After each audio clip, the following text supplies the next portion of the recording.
So I want to welcome us to the last session of today, which is adaptive leadership. Adaptive leadership is very closely related to strategic leadership, but with a little difference. So, if you want to understand what adaptive leadership is, adaptive leadership is your short-term strategies for winning the long-term distance or long-distance race arising from gaining fresh perspective of your destination. Sometimes a strategic move could be to get a long-term result for your organization. But adaptive leadership is a short-term strategic move that is done quickly to arrest a situation that may technically bring failure to the organization. So that is the slight difference between adaptive leadership and strategic leadership. Now, when I look back to my early years when I was much younger, particularly during the 20th century, for those of us who are lucky to be aware of what was happening in the 20th century. I know some of you might have been born at that time, but may not necessarily have a very strong awareness of what the 20th century looks like. I will tell you a bit of difference between what happened in the 20th century and what we are currently witnessing in the 21st century. Now, in the 20th century, through my observation, and if you have had people tell you stories about how the 20th century, how activities, how events turned out in the 20th century, you will be able to you'll be able to affirm some of the things I will be saying. The 20th century, there is a marked difference between how organizations and businesses were conducting their businesses during that era than the way organizations and businesses are conducting businesses today. In the 20th century, things are much more slower and a little bit predictable. But in the 21st century, which is obviously your own century, things are a little bit fast-paced. Not even a little fast-paced. Things are actually fast-paced. You have to get things done quickly. If not, you see people, they will leave you behind. Now, I remember in 1996 or 1997, I think 1996, I remember trying to put down some plans for myself. I said, okay, this is what I am going to be doing at so time, at so year, at so age. This is what I'll be doing. After doing this, I will move to this activity. But do you know something? By the time we got into the 21st century, I just suddenly realized it is impracticable for you to say you want to have a 20 years plan, for example, or a 30 years plan. But that doesn't mean you shouldn't look into the future. But even if you are looking into the future, the plan that you have for 30 years today is not going to be exactly, or you are not going to execute it exactly the way you have imagined it today. And that is the point I'm trying to get out for you.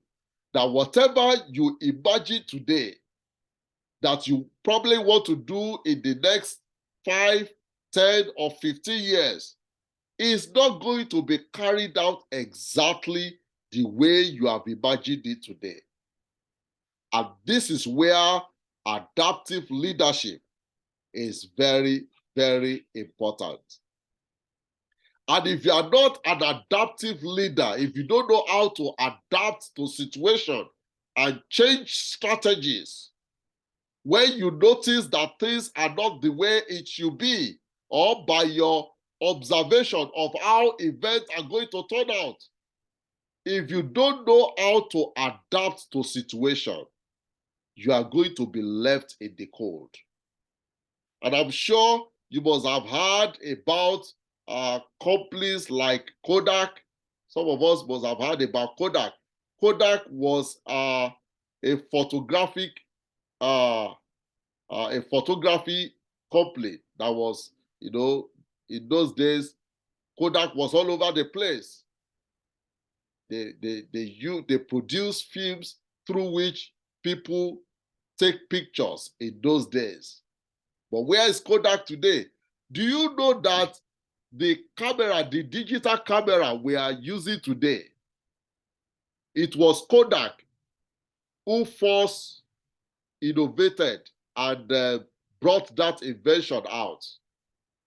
But instead of them to commercialize it, but because of the money they were making through filmmaking, they decided to put it somewhere because it will totally disrupt their business. They decided to put it somewhere until somebody else decided to commercialize that idea. Now, the point I am trying to make is that if you are not adaptive as a leader, before you know it, the society will leave you behind. You will be left in the cold. Companies like Kodak, companies like WorldCom Incorporated, companies like Enron, companies like Cosesco, and a lot of companies like that, they have been left in the cold because they were not adapting to their current reality. So for you to be an adaptive leader, it is you understanding what your current reality is and then changing your tactics or you're changing your strategy to adapt to that current situation. Now, I'm sure you must have heard this statement, and I believe that is very, very popular in every culture all over the world. You have heard about people saying change is inevitable. Change is inevitable. And whether you believe it or not, change is happening to all of us. And if you are not ready to move with the flow, you will be the only one left behind. So the better you understand that the society is changing, the better you understand that what you have as a skill today may not necessarily be relevant in the next 5 years, the better for you. When you keep thinking that you are going to be relevant for life without changing your approach to life, you will suddenly wake up one day and discover that you have been left in the stone age. When society is moving, when organizations are moving, and you are not moving, you will be left behind. And I'm sure you must have heard about companies like Facebook, like Google, that are retrenching people. Do you know the reason why they are retrenching people? The reason why they are retrenching people is because their skills is no longer needed in the organization. They've been able to find a way out to do those things without necessarily employing those people anymore. And that is why you need to continue to adapt to situation, to your reality as a leader, so that you are always relevant under any circumstances. When an organization refuses to change, they are replaced by other more vibrant businesses that are amenable to change. The crucial point I want to make is that for you to lead a change in any type of organization in the 20th century, it was dramatically different from how a change is being conducted today in the 21st century. In the 20th century, things were much more slower. So organization can afford to do 5 years plan, 10 years plan, 15 years plan, because the rate of change during that era was slower. But now, an organization cannot afford to rely on a 10, even on a 5-year plan. Even within a year, things changes. By this time last year, nobody really knew the impact of AI, even though we've always known that it was coming. But it wasn't that very impactful on the society. But fast forward, by November last year, AI had already become a big thing. And in fact, a lot of apps have started implementing, have started integrating AI into their software. So you need to understand that the way businesses are conducted in the 20th century is not exactly the way it is now being conducted in the 21st century. And that is why, as a transformational leader, you need to be adaptive. So what is adaptive leadership? How can you wrap your hand around the idea of an adaptive leader? Adaptive leadership is an idea that was first pushed out by Ives, and he alluded to the practice of medicine, which involves the idea of diagnosis and prescription. That is exactly the way to practice medicine. It is the information you give to your doctor that will determine how smart your doctor is. If you don't give your doctor a good information, your doctor is not going to help you. That is what adaptive leadership is. You must be able to diagnose the problem. And we also said the same thing about strategy. If you don't do a proper diagnosis, there is no way you can make the right prescription. So for adaptive leadership to be effective, the first thing you need to do is to understand the problem. You have to diagnose what the problem is. And this is the way Ives has been able to lay it out. He said, carrying out an adaptive leadership is like for you staying in a balcony, getting on the balcony above a dance floor, and then you take a fresh perspective and just look at things. You look at things the way things are going in the dance floor, and then being able to understand what the problem is, and then coming up with a solution to be able to solve the problem. So the central idea here is for you to make a mid-course adjustment or adopt a short-term strategy to the happenings within your organization rather than wait until there is a major crisis. And adaptive leadership doesn't wait for the organization to have a total crisis before you begin to look for solution. Adaptive leadership is preempting if there is going to be a crisis and then providing the appropriate solution to that crisis you have preempted.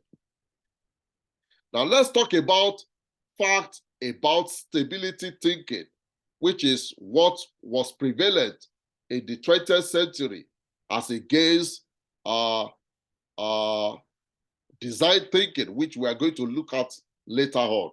Now, these are the facts about stability thinking. Stability thinking, which, like I said, was prevalent in the 20th century, is a product of slow organizational change.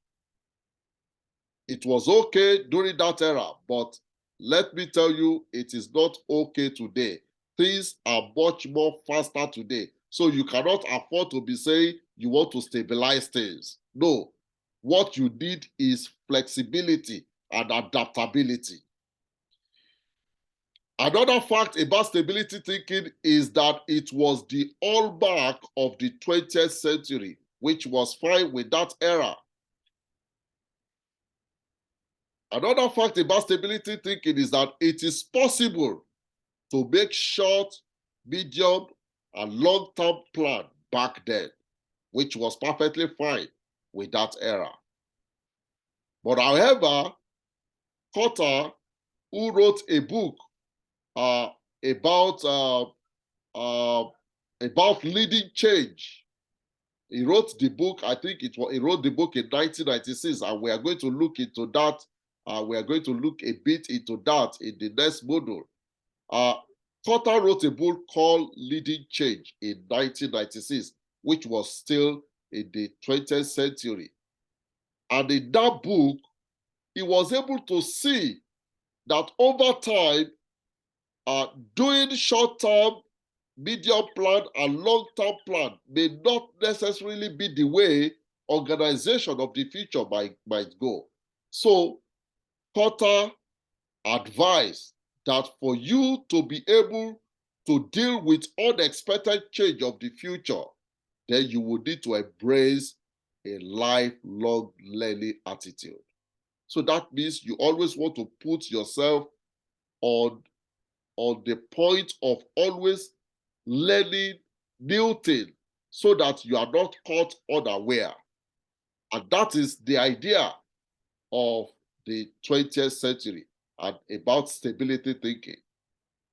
But in this 21st century, whereby organization, rather than thinking about stability, what they are now using is design thinking.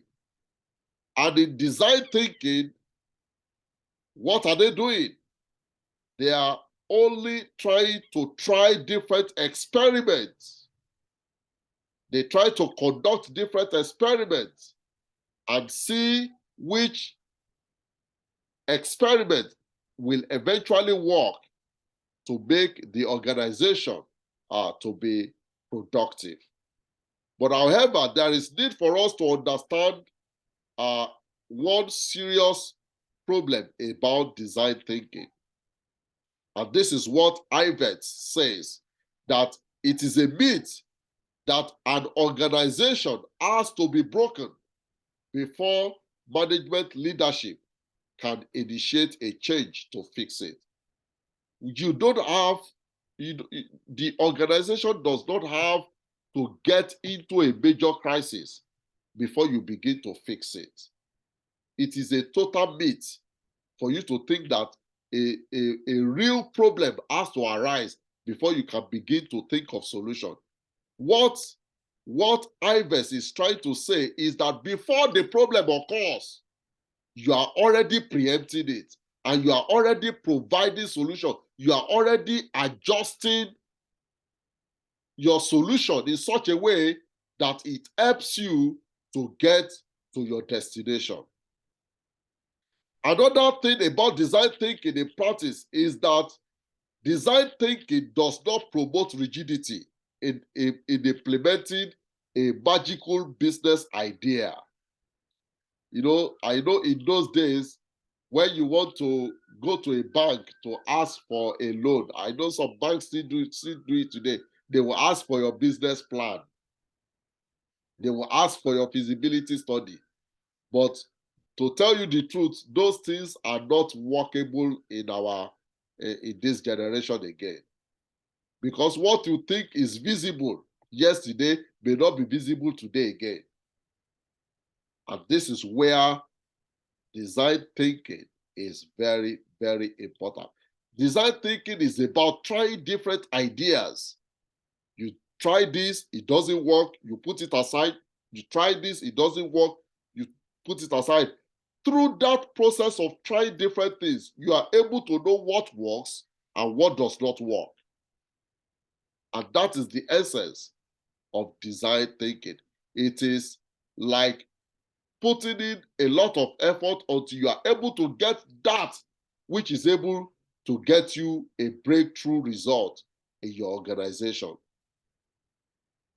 So design thinking it does not promote rigidity in implementing a magical business idea in an organization, but it is willing to adapt, readjust, and continuously change business plan until success is attained.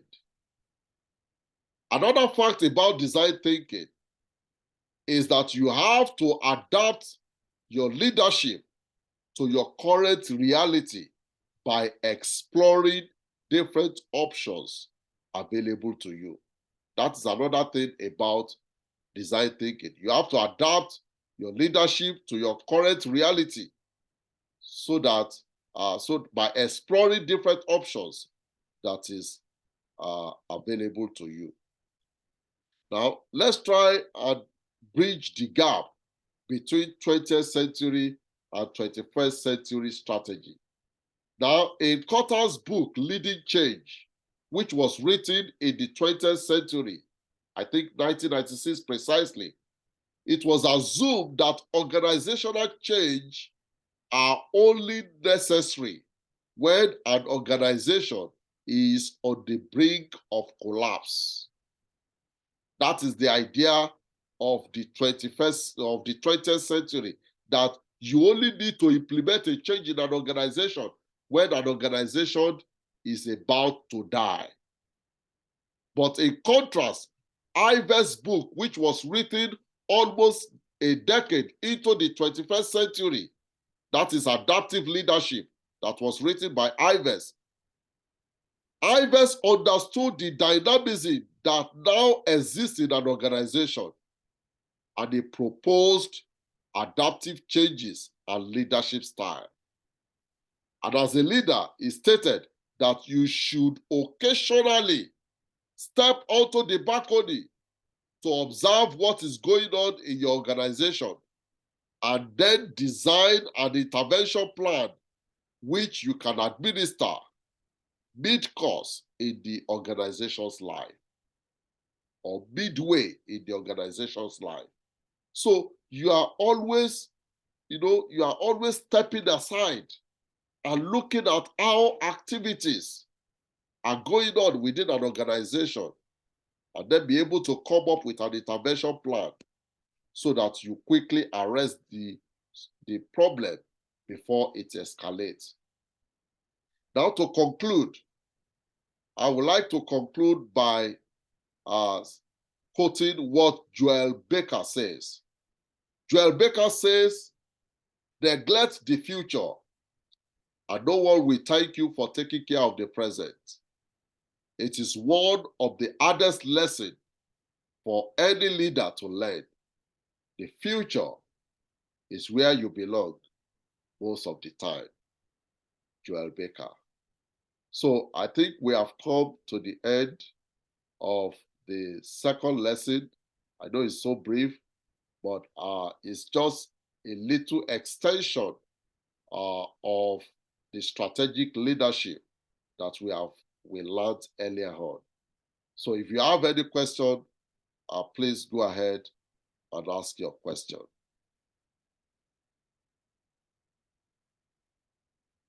Somebody says so is insightful. Thank you. Do we have any question?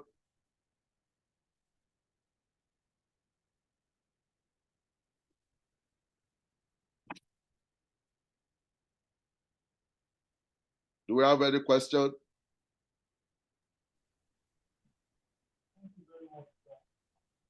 You're welcome.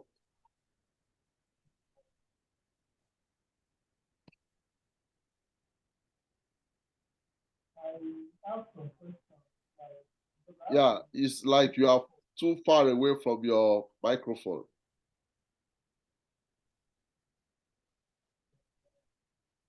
It's like you are too far away from the microphone.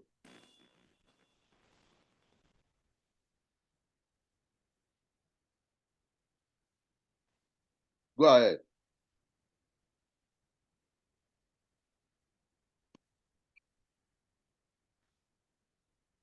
Toby, we can't hear you.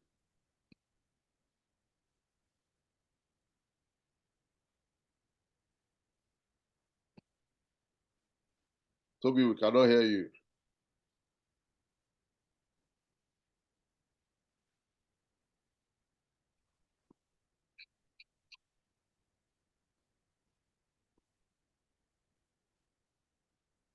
Toby, we cannot hear you. Are you still there?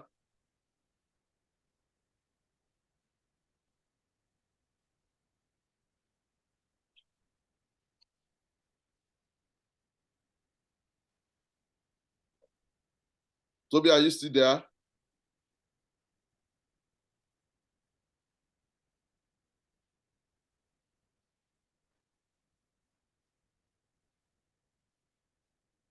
Okay.